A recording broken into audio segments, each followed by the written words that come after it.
kids who have been killed in the streets of Chicago. And I want you to meet Trey Bosley. He's 18 years old. He's a high school student whose brother Terrell was shot and killed nearly 10 years ago while he was helping a friend in a church parking lot. Terrell would have turned 28 years old on this Tuesday. What's your question, Trey? Yeah, as you said, I lost my brother a few years ago, well, 10 years ago. And I've also lost countless amount of family members and friends to gun violence as well. And just speaking on growing up as a young black teen in Chicago, where you're surrounded by not only just gun violence, but police brutality as well. Most of us aren't thinking of our life on a long-term scale. Most of us are either thinking day to day, hour to hour, for some even minute to minute. I want to thank you for your stand against gun violence, for not only the victims of gun violence, but those on the verge of being victims of gun violence. And my question to you is, what is your advice to those youth growing up surrounded by poverty and gun violence? Well, first of all, Terrell, I couldn't be prouder of you. And I know, is that your mom next to you? I know she's proud of you right now. So good job, Mom. You know, when I see you, Terrell, I think about my own, Trey. Excuse me, Trey. When I see you, I think about my own youth, because I wasn't that different from you. Probably not as articulate and maybe more of a goof off. But the main difference was I lived in a more forgiving environment. If I screwed up, I wasn't at risk of getting shot. I'd get a second chance. There were a bunch of folks who were looking out for me, and there weren't a lot of guns on the streets. And that's how all kids should be growing up, wherever they live. I mean, my main advice to you is to continue to be an outstanding role model for the young ones who are coming up behind you.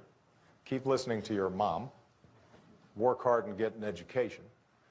Understand that high school and whatever peer pressure or restrictions you're under right now won't matter by the time you're a full adult, and what matters is your future. But what I also want to say to you is that you're really important to the future of this country.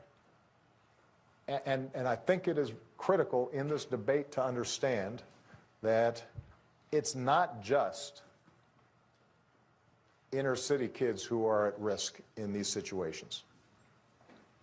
Out of the 30,000 deaths due to gun violence, about 2/3 of them are actually suicides. Now, that's part of the reason why we are investing more heavily also in mental health under my proposal.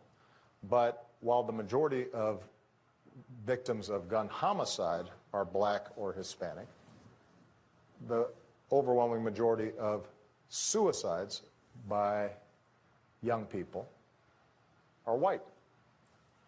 And those too are tragedies. Those too are preventable. I'm the father of two outstanding young women, but being teenagers is tough. And, you know, we've all remember, you know, the times where you get confused, you're angry, and then next thing you know, if you have access to a firearm, what kind of bad decisions you might make. So those are deaths we also want to prevent.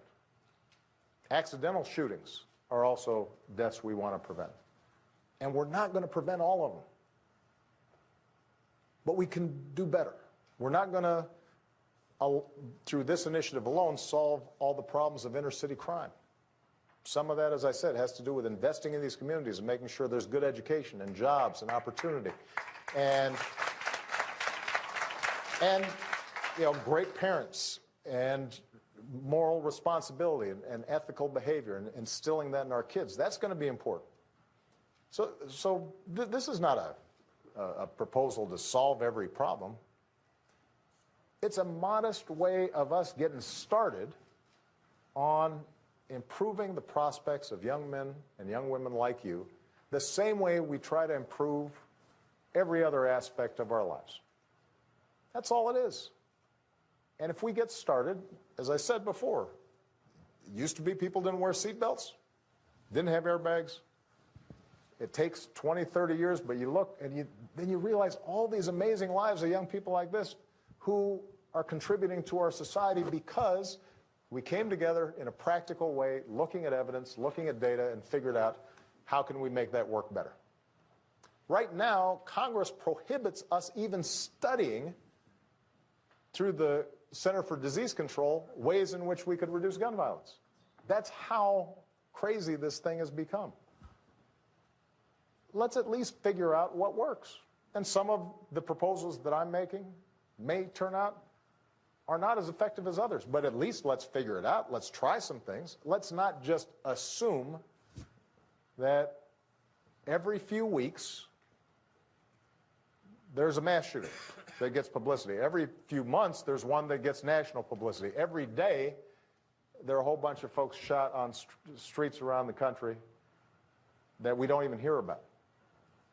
That is not something that we can be satisfied with.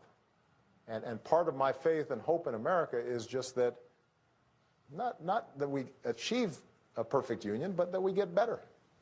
And we can do better than we're doing right now if we come together.